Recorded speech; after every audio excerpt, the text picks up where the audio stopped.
In this short Excel video I want to show you how to use the transpose function in Excel. Here I am in an Excel spreadsheet that I've started using and I'm regretting a little bit how I laid out this information.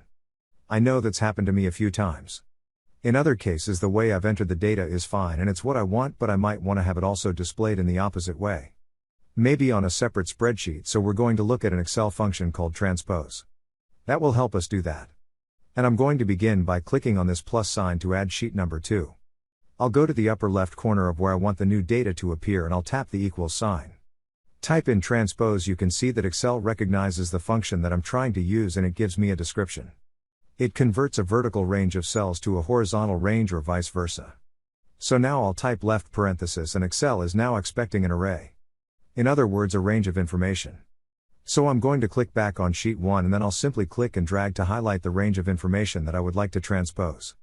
I think I got everything and now I'll just type the right parenthesis.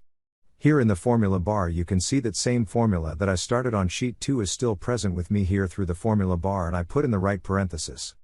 So now I'll tap enter on the keyboard. Just like I expected, it took the data on sheet 1 that is people's names across the top and phone number. On sheet 2 it flipped all of that.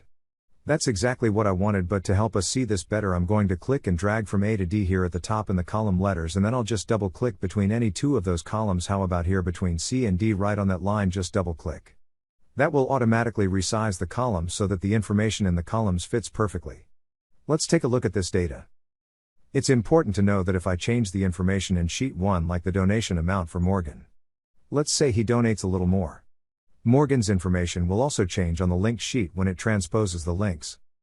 I hope that you found this tutorial on the transpose function to be helpful.